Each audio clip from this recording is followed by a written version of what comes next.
Welcome to the inaugural All-Stars panel, featuring 5 of the industry's most successful and interesting thought leaders. The G2E All-Stars panel builds on the Leaders and Legends panel that has become such a popular part of ICE. Both events are brought to you by Continent 8 Technologies, along with media partner EGR. It's my pleasure to be a part of this first ever All-Stars panel. I'll be moderating the event, and my name is Susan Hensel. I am the founder and partner of Hensel Grad PC, and today we're going to have a conversation about some of the latest developments and issues in gaming, and we're going to talk about how those are going to impact the future of gaming in the United States. Our panelists today are Yaniv Sherman. He is the Senior Vice President and Head of US for 888 Holdings. Alex Kane, who is CEO of Sporttrade. Manjit Gombra Singh, President, Global Product and Technology at PointsBet. Marc Brody, who's the Vice President of Business Development for Bally Interactive. And Paris Smith, who is CEO at Pinnacle. As we begin our discussion, I invite the panelists to talk about themselves and how they and their companies fit into the gaming space as we begin our discussion.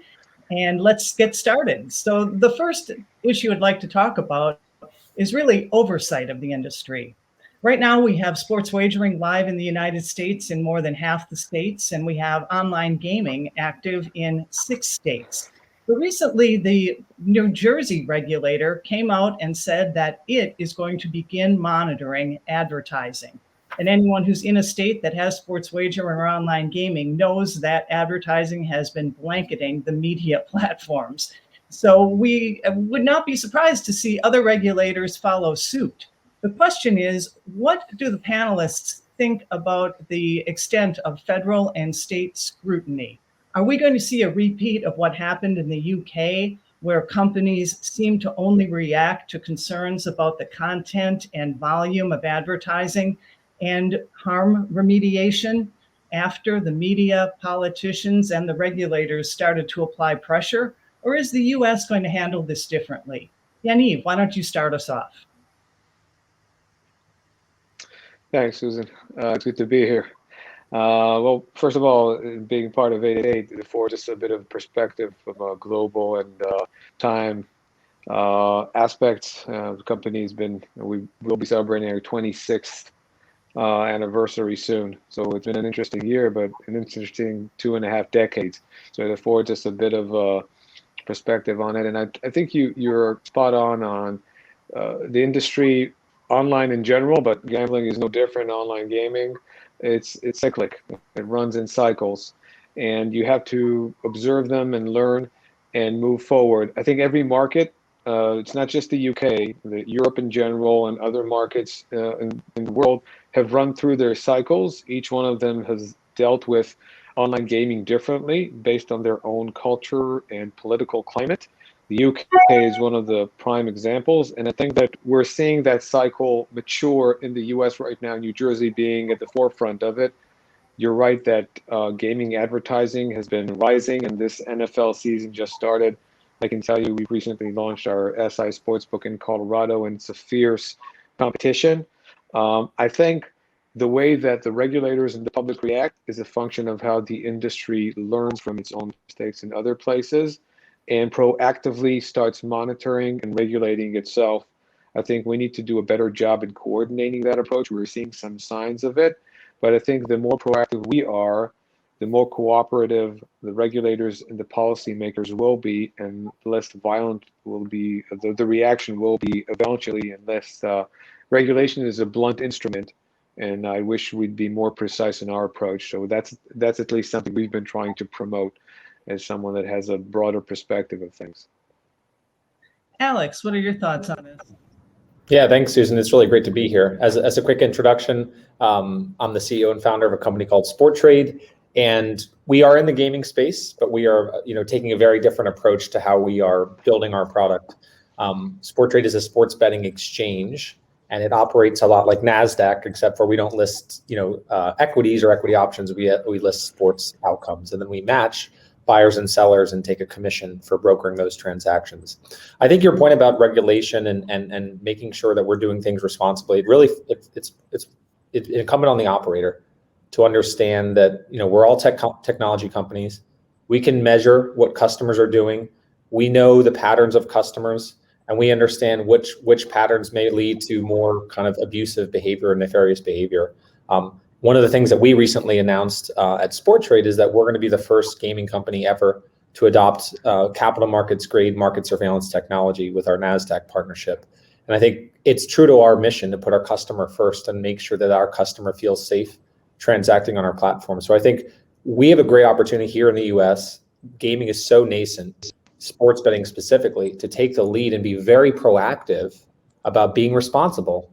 And if operators aren't able to do that, then you're right, there's going to be more regulation that comes down the road. And if that happens in 3-4 years, there's no one else to point at other than the operators that you know, should probably be more responsible. So those are my thoughts. Manjit. Yeah, thanks, Susan. It's great to be here. Manjit Gombra Singh, President of Global Products and Technology at PointsBet. PointsBet is a premier sports book operator in the US, live in 7 US states, and also operates its business in Australia in racing and in sports betting. I've been in the industry for some time, and it's really great to see the emergence of sports betting, legal sports betting that's happened in the US. New Jersey has always been, as a regulator, has always been at the leading side of changes that have happened in the U.S. industry. They led the battle, as everyone knows, for sports betting and states' rights for gaming. So, and it's great to see that New Jersey has taken notice of this, advertisement that's happening. I would say that the market in sports betting, in gaming in general, in online gaming, is still early, and I do expect that over time, sustainable advertising models would be adopted because businesses could not just afford to do that. So I think there's some excessive enthusiasm that's happening in the market, given that we are in the early stages, and I think it will naturally taper down over time.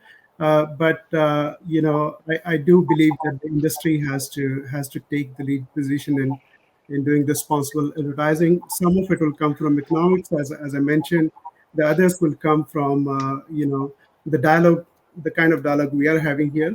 But I do think that that it's something to be watched for. But I'm hopeful that the market will find its sweet spot in advertising. Thank you. Yep, it's self-regulation or external regulation, right? So we'll see how the US plays out. Another topic that we can't avoid talking about during these times is certainly the pandemic and its impact on online gaming. We've seen casinos shut down. We've had people with stay-at-home orders.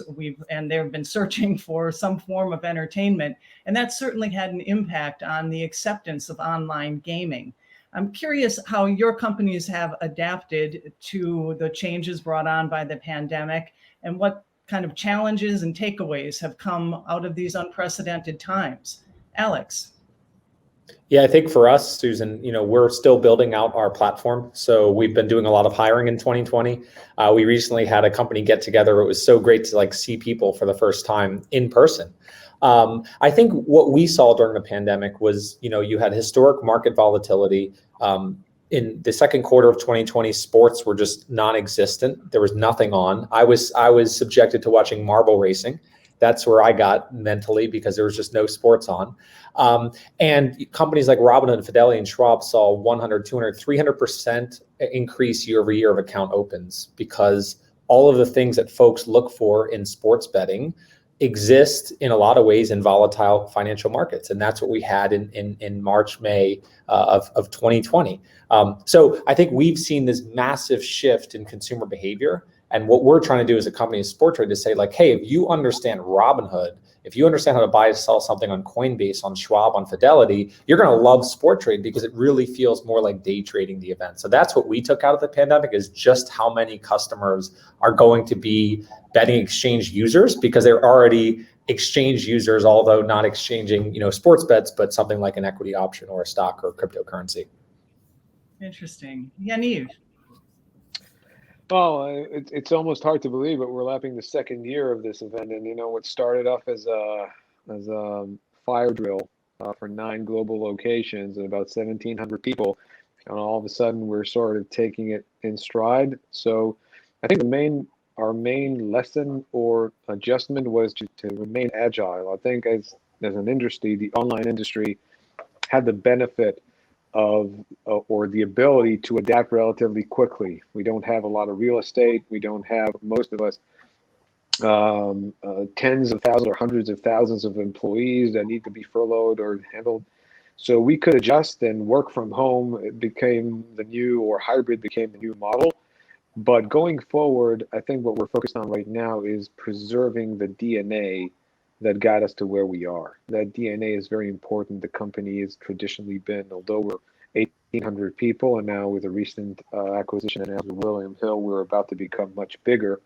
But doing all that inside a pandemic, and it's pretty clear it's here to stay in the foreseeable future. Just people spoke about the structural shift in consumer behavior. There's also a structural shift in the employment market.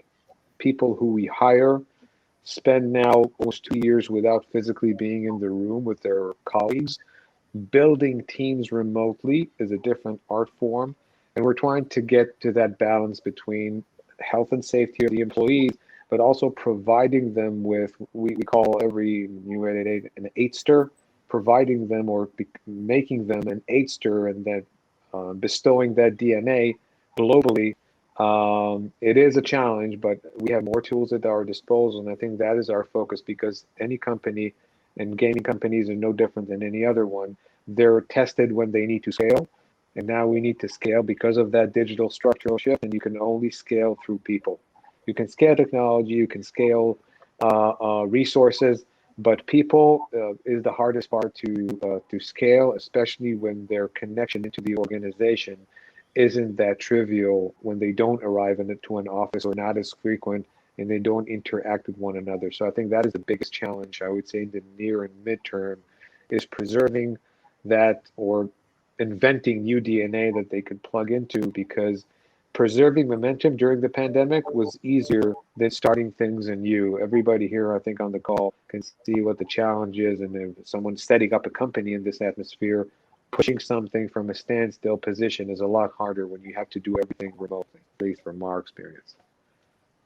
Manjit, what are your thoughts? Yeah, it was a big shift for us, just like everyone else. Yaniv has covered quite a bit of the impact that in the industry saw. We also saw the digital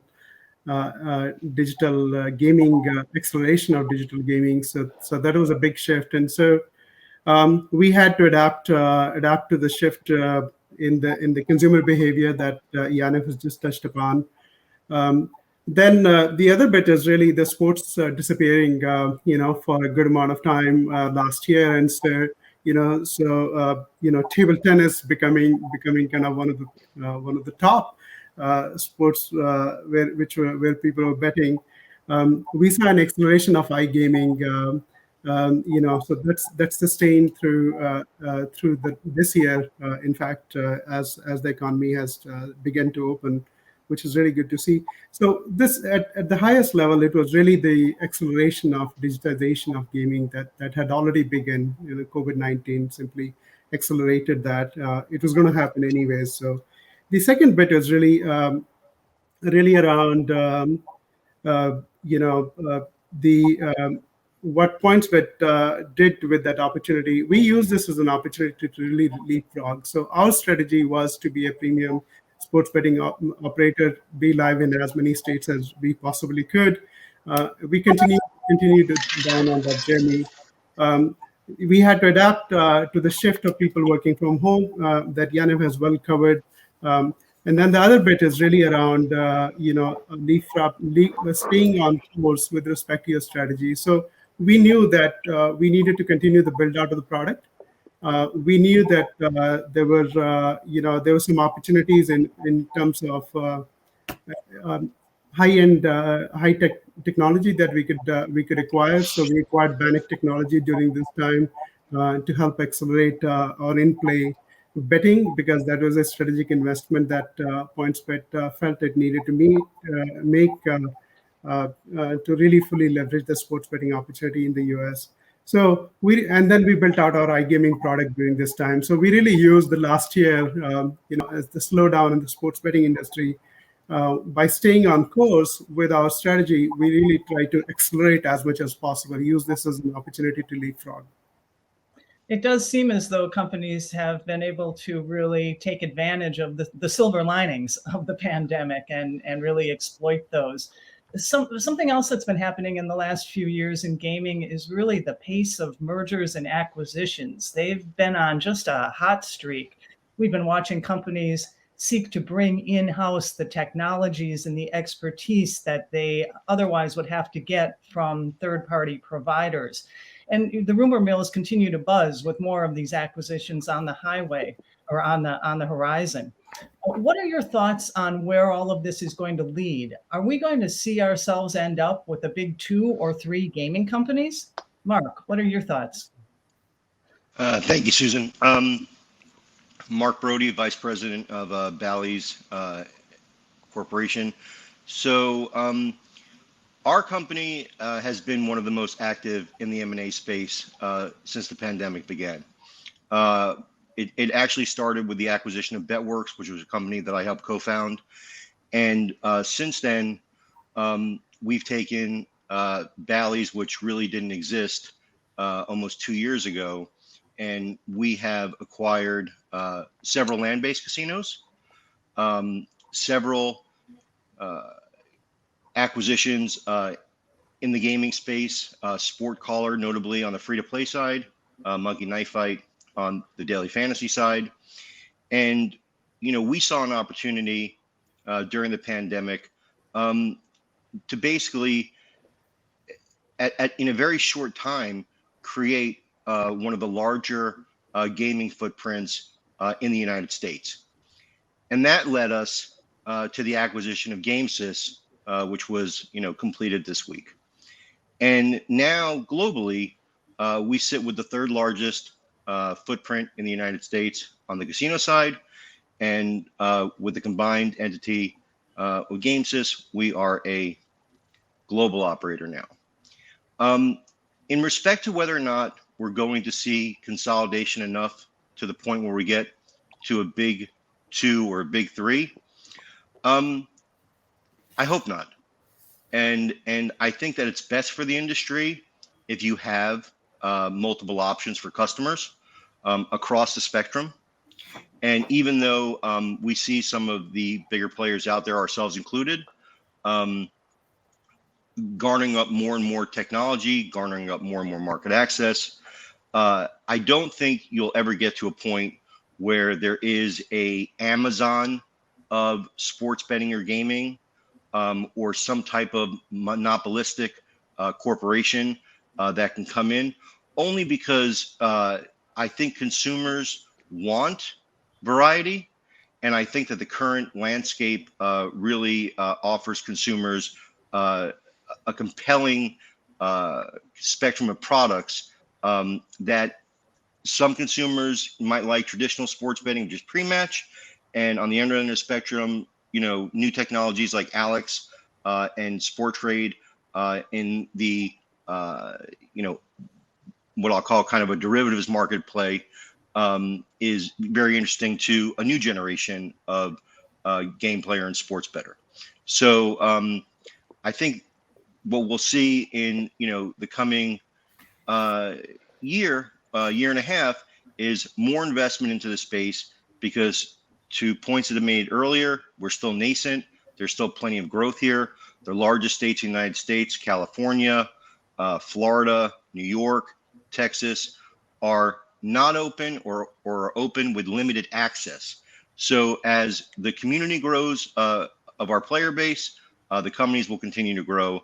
And I think that'll, kind of hold off massive consolidation that you're alluding to. Interesting. Paris, let's bring you into the discussion. So it's Paris Smith. I'm the CEO of Pinnacle. We're currently not in the U.S. market, so I'm giving a bit more of an external view of what's been happening. And just, as the observer, it's so interesting that all of these consolidations, I used to go to conferences and have 5 friends that were CEOs of sports books.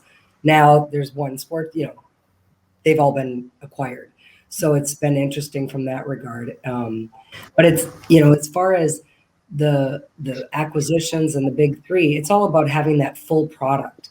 So, the acquisition of a skill game, of a casino game, sports betting, technology, just to get that full product going, I think, it's very needed, but, a lot of it is more of the same. And, it's about having to do the acquisitions. You have public companies, they have expectations.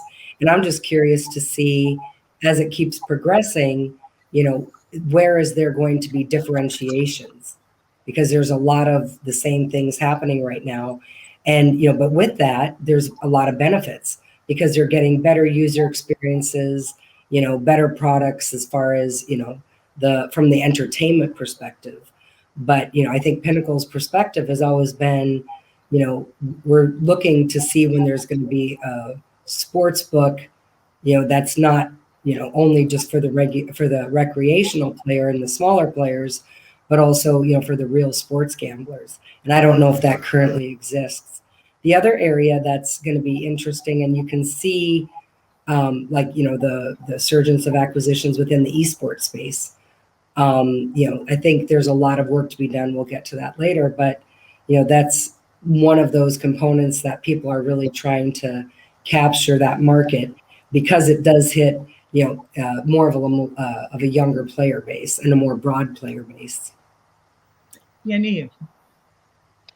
Well, I think consolidation is definitely an apparent trend. Has been the case since 2015, but since past, but the news cycle has been shortened from about, it used to be like 2 or 3 days. Now it's about 4 hours.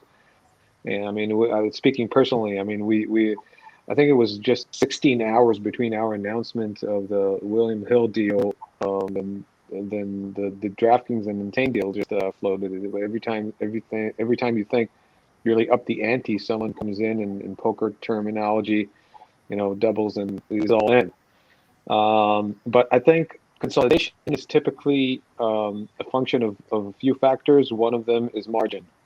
The U.S. is a very expensive environment to operate in. And I think right now, everything in the market, not just in our sector, everywhere else on a macro level, is supercharged by cheap capital. And you see it in every aspect. So I think people are doing the right thing. They're bolstering up their war chest and putting as much cash on the balance sheet they can. But then they're expected to exercise or to apply that to growth. And growth that's the shortest cycle. Growth comes through consolidation because at some point, and I personally believe it's sooner rather than later, coming from a very operationally driven company that has seen some of these cycles, the focus will be on execution. So you have 2 sectors, and it'll be interesting to see where we fall under. Whether it's the entertainment sector, where you have umbrella brands like Disney that house HBO and ABC and Disney itself and other brands such as Umbrella, but these are different products aimed for different consumers, or the tobacco industry where the margins and ever contracting margin is effectively driven into 1 or 2 operators that are actually behind most of the brands that you see in the marketplace, and the product's not really differentiated. I agree with Brody that I'd rather be in the first camp where even if there's a holding company above there's the differentiation. But I think the pace of consolidation is a function of margin pressure. I think the U.S. has demonstrated there's an insane race for growth right now. We are just coming off what is mostly a scale-driven acquisition. We understood that will be pivotal, although 888 was doing great, and we've grown 40, 50, 60% year on year through 2019, 20, and the first half of this year. But the market, the shareholders expect you to sustain that growth trend, so they expect you also to perform inorganically. And I think that is the main driver behind it. The market now expects most of the companies are publicly traded, and the market and the shareholders expect you to use any means you can to continue to grow. And I think the only other thing that can slow down consolidation from the other side are regulators and specifically responsible gaming. And you've touched upon that. Maybe talk about that later, but that is the only thing that I think can actually hold back some of these. I don't think it's duopoly or antitrust laws, because there's still enough competition. But where we wind up is a function of these factors: the growth rate and profitability, or prospect of profitability, and the price of capital on one hand, and responsible gaming and regulations on the other. These are typically sort of action and reaction to what we've seen in the past. As we look at opportunities for growth beyond just consolidations and mergers, companies are also always looking at that for that next big opportunity. And Paris, you alluded to eSports. Curious about your predictions for eSports in the United States and how your company would approach the United States in terms of bringing eSports or expanding eSports here, and what challenges and opportunities you see for the U.S. market when it comes to eSports. I think, there needs to be a lot of education. People always refer to underage gamblers when it comes to eSports, which makes no sense because there's underage, we all have things in place with regards to KYC. It doesn't exist. It's the same exact situation for sports betting, which we call T-sports, as it is for eSports. But the education for the regulators, I think that's going to be the biggest challenge. And it's going to take a lot of effort and, just sharing that information, letting people understand that it's not about two kids in a basement betting. These are big, huge events. The internationals are coming in October. I think that event will be bigger than any Super Bowl or any U.S. final sport that there is. So the opportunity is massive. And it goes to what I was saying earlier, these companies that are consolidating and, doing such a great job with their experiences, they want to diversify. And in order to diversify, they're going to need to look at those esports players. And it's, they have the 4 or 5 big sports that they have, like GoSu, Counter-Strike, all the, the main esports themed sports that they offer. But there's new things, the mobile betting. Mobile esports is something, it's in Asia right now, but it's going to catch on into the US market. And that's a whole different, diversity within the groups of young people that don't bet in a casino. It's going to be a real opportunity to capture an additional market. So I think, esports is going to come. It's going to come a bit slower, just the lack of knowledge, education, and information. But when it does start coming through and people understand what a great opportunity it is, not just for the profit perspective, but just from the diversification perspective, I think it's going to be huge when it gets going. Esports is just one of the ways that companies are looking to attract the younger player. What new innovations are we going to see that will build on that? A couple of years ago, we talked about the skill-based games and how that was going to unlock the younger player and get them into the land-based casino. Now we're talking about things like NFTs and streamers. What's on the horizon? What new twists are we going to see in innovation? What is the holy grail to that younger player? Alex. Yeah, Susan. So I guess as one of the younger members of this panel, I think I can speak for, the younger generation. I think a lot of us here in the US, all use Robinhood. We all use Coinbase. I think we are spoiled with the degree of execution quality. We talk about that a lot at Sporttrade, execution quality that exists in making transactions. We all remember the day that Robinhood didn't allow folks to sell GameStop, and it ended up on Capitol Hill. And then you take that same customer and you try to introduce them to sports betting, and they see the lock symbol, and they just want to place their $10 bet on the Phillies, or they just want to place their $500 bet on the Eagles.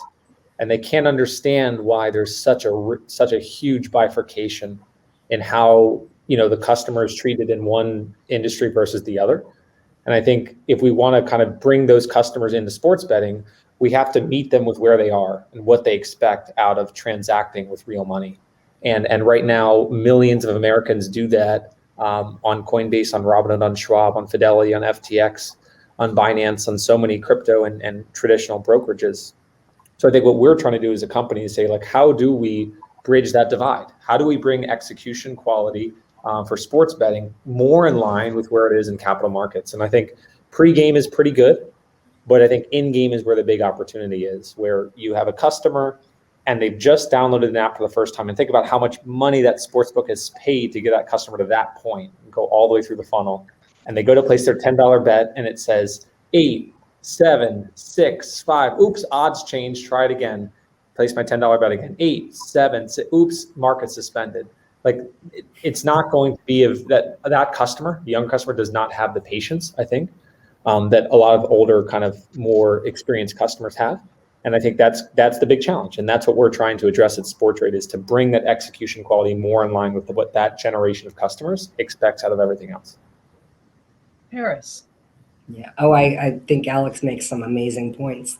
It's really about that, from the crossover perspective, if you can, give them the experience that they're expecting, that's what's going to be able to tap into those other markets and also into the other players. And I think, with regard to, esports is one of those things. There's going to be new sports. There's so many people creating crossover sports that are just going to be easier and give immediate gratification, which is what those players are looking for. So, the ease of payment, ease of service, and, just giving new products that, but like he said, somebody wants to get on, place their bet and done. And right now there's so many barriers. When those barriers can be released, that's really going to open it up. And just talking to those players. Manjit. Yeah, I think we have already touched on premium experience, and that at PointsBet, that's how we classify that experience. That it's a smooth experience. When someone is placing a bet, the bet gets placed in a sub-second time frame, and there are as few better rates as possible. So there's a massive amount of work that's happened in the industry over the past 3 years, and that will continue. Alex has covered a few of those points. The other area we should expect to happen is really personalization. So today's products are, we got these large number of markets, and then, you can bet on these. But as we have seen in other industries, personalization is what really makes the experience special for a player, for a bettor, and that's a shift we expect to accelerate in the industry, just to offer that premium player experience. So that's one. In-play betting is really its infancy in the US. We know, looking at other mature markets, that 3 out of 4 bets will be in-play bets, and the US is more than ready for that. And so the market will shift towards that, and we ourselves have gone out and acquired the best technology we could, and we are really powering our product with that in-play betting technology that we acquired. So that's another one. But I would also say that the traditional functionality that happens in gaming and in sports betting is very important, because that's really the foundation you build upon. If you don't have a good payment system, if you don't have a good reliable system that can withstand all these thousands of cyber attacks that come every month, and then and is able to offer a reliable experience. If we don't have it, the rest doesn't really matter, right? So that's a foundation. And as we talk about the bells and whistles, we shouldn't forget about having control on our destiny by owning your own technology, so that you can offer a reliable solution, a fast and immersive experience to the bettors. And that's where the industry has been shifting over the past few years, and I think that trend will continue. Marc. Yeah. So listen, for the public that's watching this, I mean, this is all just great information from some of the brightest minds in gaming. And what I just want to do to cap off this one subject is highlight a couple of areas. So Alex makes great points that user experience is top of mind for all of us as operators. Yaniv and 888, have really set the standard for, efficiency in operations, for 2 decades. 888 is a model company to look at in terms of, going about things the right way and expanding to markets. But I think what all of this, started with this question was, these new top of the funnel areas to attract the younger players. And whether it's NFTs, whether it's eSports, we're all trying to do the same thing. We're all trying to create the widest top of the funnel experience to bring in as much of the audience as possible. Okay. Whether they are a Philadelphia Phillies fan living in Los Angeles, whether they're a Vegas Raiders fan living in New York, whether they're a an esports fan who follows the Immortals or any of the esports teams. We're all trying to market to the non-traditional bettor who skews younger. Okay, and things like NFTs, things like crypto will find their way into our space. I mean, NFTs obviously are a very hot topic now for many operators. You're seeing massive endorsement deals across the space to create an NFT market. But all of this stuff is, again, designed to drive people to our products in the iGaming and sports betting verticals, because that's where we make our money. So I think you'll see continued investment in these areas. And I think really, when I look at my own children, I don't think they'll be betting on traditional sports the way, me and my friends have, for the last couple of decades. To Alex's point, to Yaniv's point, and I think, Paris, said it best, about the international, but the Super Bowl for my kids will be the international. It won't be the Super Bowl. And 10 years time, we're going to see handle increase dramatically in these areas. And that's where we need to start seeding and making investment now so that our businesses can keep pace with, pop culture and where, entertainment is heading. Well, there are certainly a lot of changes coming to the industry. And another change that we've been seeing in recent years is really this blurring of the lines in gambling. We're starting to see companies like ESPN and Fox take a really active role in sports wagering. The leagues are really vocal and starting to influence the sports wagering and where it's offered. Is this blurring of the lines, is that good or bad for gambling? And where does the underage sports fan fit into all of this? Yaniv. Well, I think it's I don't see a real downside of it, because it brings us, especially, and this is mostly around the US, where it's such a sophisticated entertainment and commercial environment where local brand matters and scale matters. So it only introduces, when we looked at it back in 2013, and then we launched in 2013, and then in 2018, I sort of looked downstream and said that we're at the first inning, and as the game progresses, we'll see the bigger boys start participating, first through dipping their toe through affiliation media deals, and now we're seeing some of the biggest names going through or trying to get through the gate and really get involved, because they see, first of all, for the first time, some serious market cap and equity advantages behind it. And it now justifies, I had some conversation 2 or 3 years ago with some executives in some of the media companies, and they told me, listen, if it doesn't make, $1, $2, $3 billion of net profit, it doesn't really move the needle for us. Well, they're now starting to see a pathway to that, and it brings more legitimacy, more trust to online gaming. But I think it's a matter of how you approach it. These are very, very different organizations. We mentioned DNA in the past. Their fundamental business models are very different. They are going through a structural shift themselves. The reason why they're trying to tap into online gaming is not just because of the revenue associated with them. They can make money in a lot of different ways, but because it symbolizes exactly that tie-in and that engagement, that fan engagement.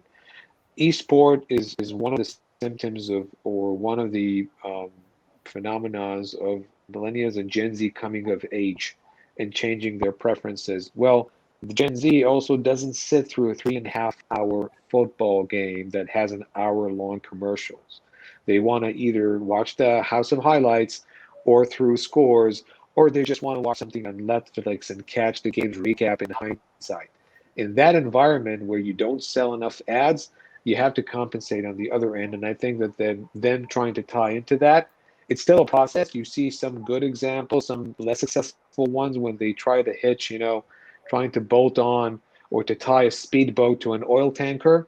Neither of them benefits from that combination, but when you get it right, you supercharge your business with a better brand, better distribution. We went out and we've taken a look at almost every deal out there. Where we eventually decided to partner with Sports Illustrated and launch SI Sportsbook, it was predominantly because we saw like-minded people and a business model that was willing to lean into it rather than barricading itself behind the ad industrial complex and trying to harvest as much marketing dollars as possible. So I think it's a good thing. I think it's still a learning process. We introduced you talked about consolidation. It's another form of consolidation. The odds just keep on getting higher and higher in that field, which I think is good for everyone else.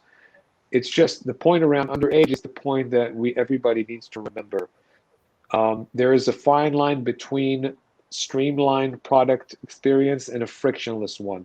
Online gaming is not a frictionless environment, nor should it be. We need to keep our eye on the ball and make sure that we perform our AMLs and KYCs. This is still 21 and older activity that we have to bear in mind. But if the bigger entertainment complex are willing to lean into it, I think it's just a good, more investment, more education, more recreational destinations.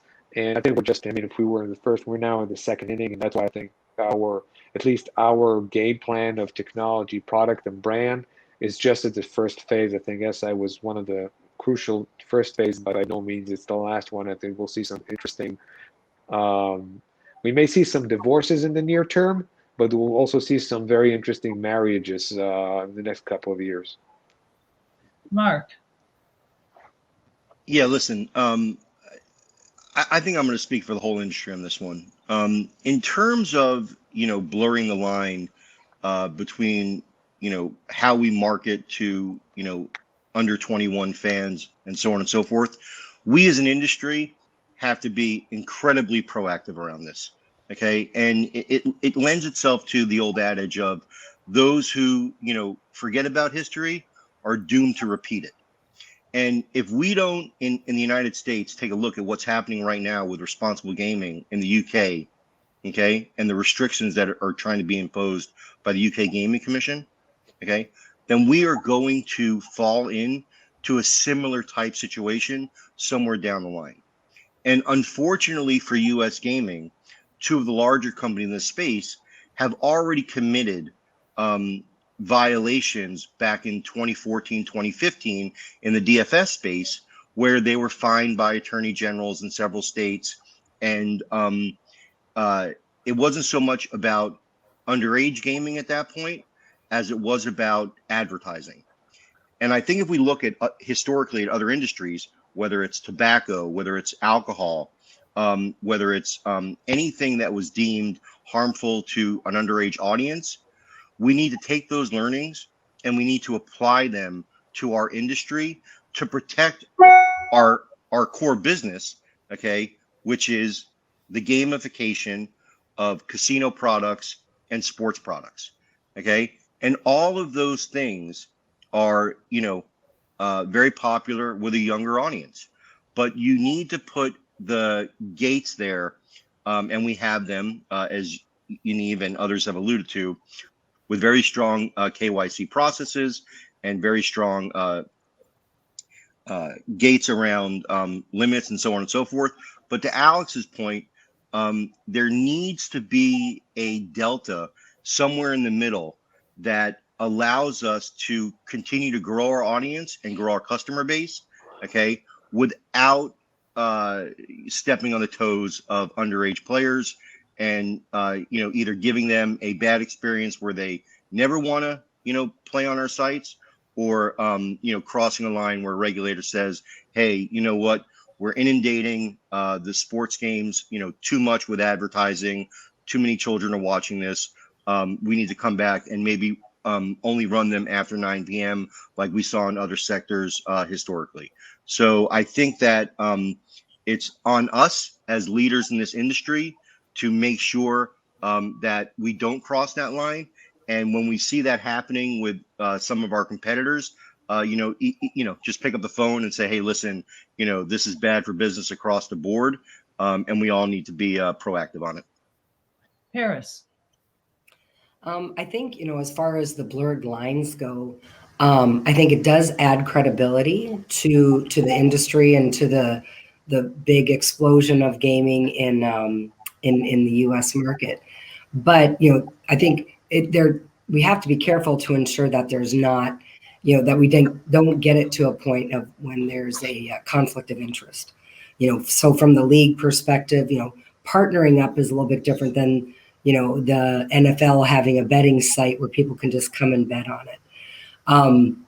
So I do think that it is good to bring in these additional players into the market, but also, when it comes to the underage gamblers, responsible gaming is at the forefront of all of our agendas.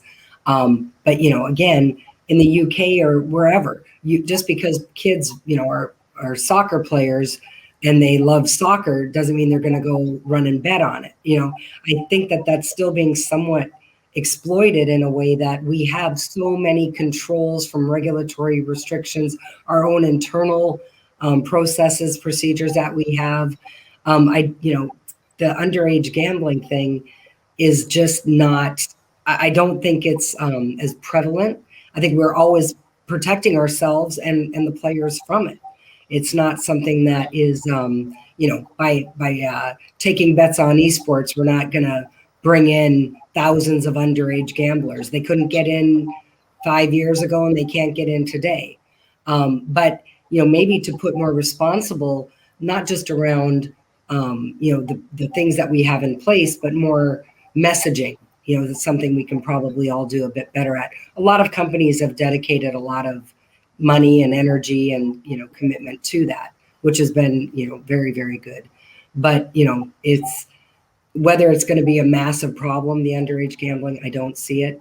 Having multiple groups, I'm in the gaming space. I wouldn't want to consider myself to be a poker expert.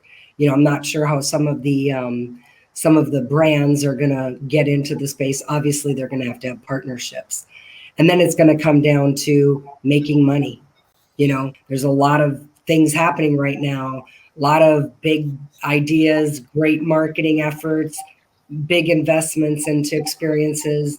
But when do you actually start making money and maximizing your opportunity to profit within the sports betting space? And money is where I'd like to go next. We have a lot of companies in the U.S. gaming space, and we have more coming here. But entering the U.S. market with its state-based jurisdictional approach is a very expensive proposition. So as we look to the future, where are we going to see financing? Are we going to continue to see a matchup between IPOs and SPACs to take companies public? Is private funding dead as a way to fuel growth in the U.S.? What does the future hold for financing? Manjit. Thanks, Susan. In terms of the U.S. market, like we've discussed, we are still in the early stages of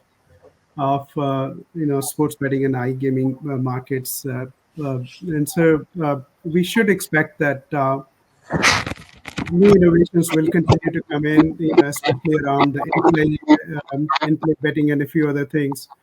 And so it's going to be important. Innovation is going to be really important to continue to drive the industry forward.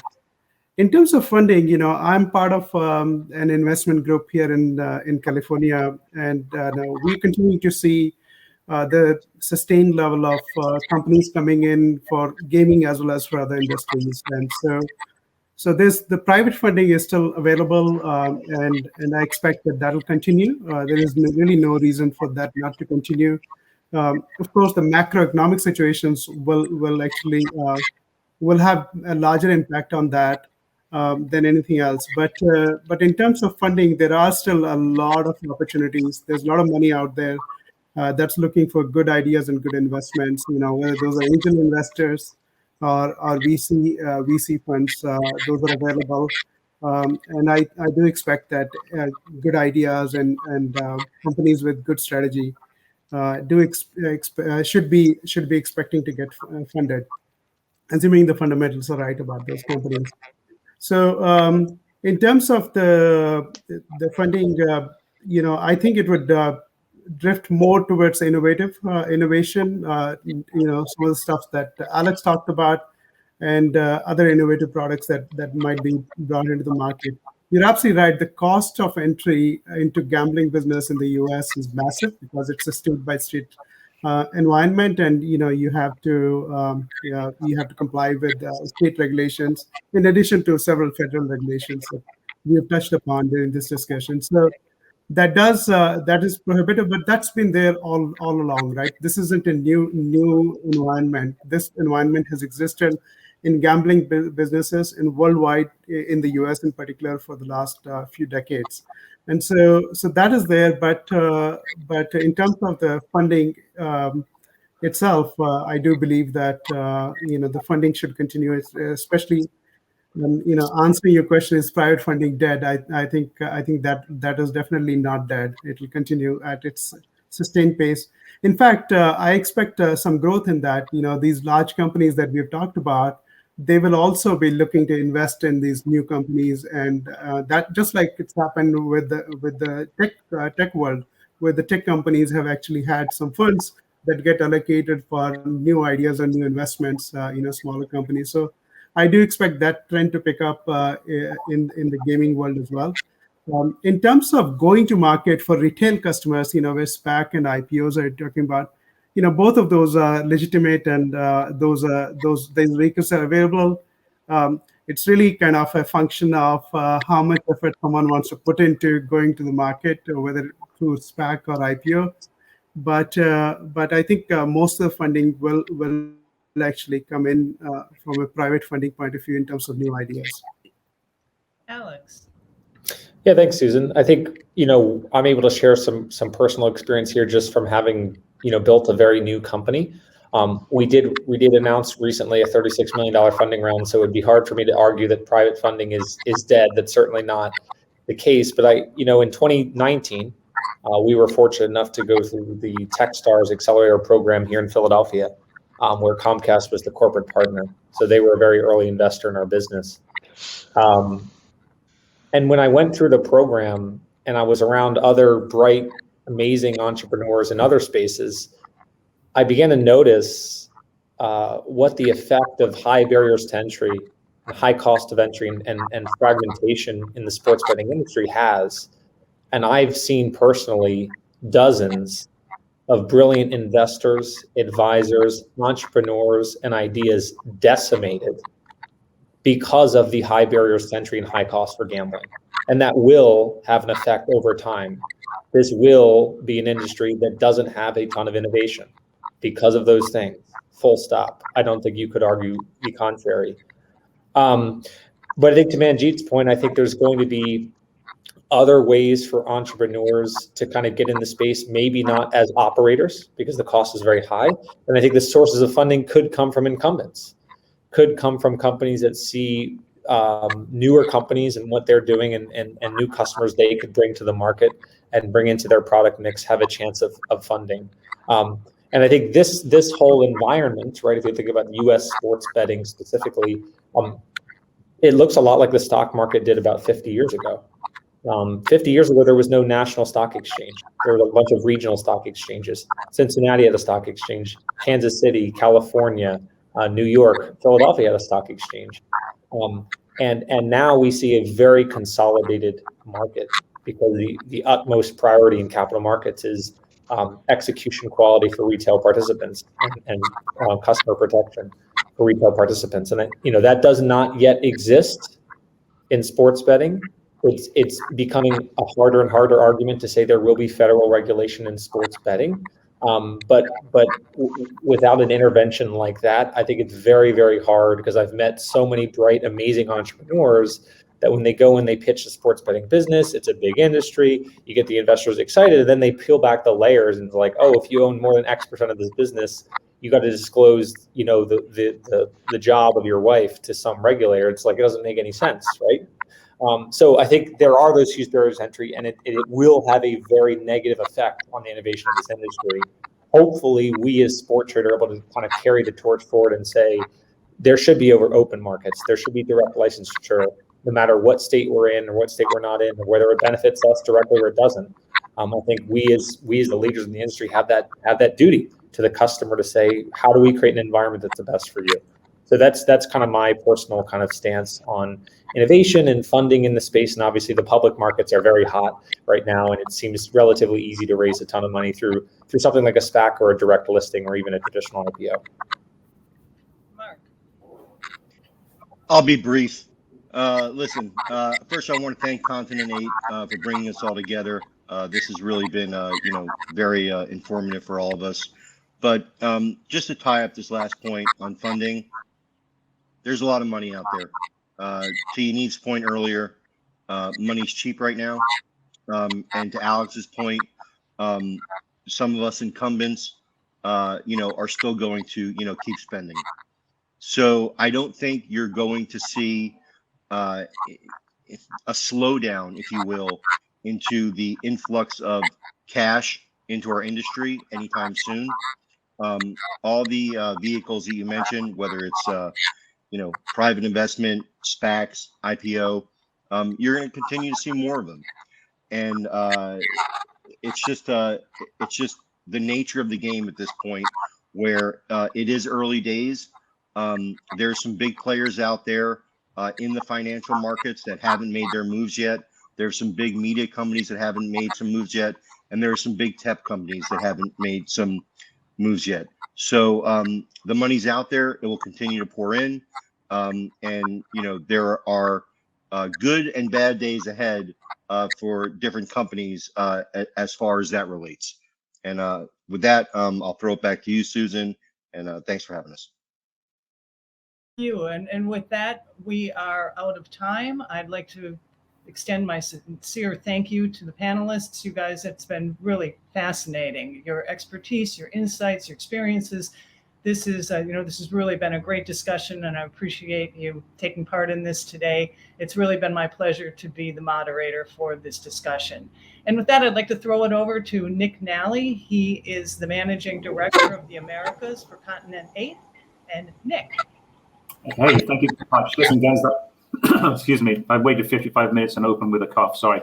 That was hugely impressive. I can't but help be impressed with the knowledge, the intelligence, and the diversity around this industry.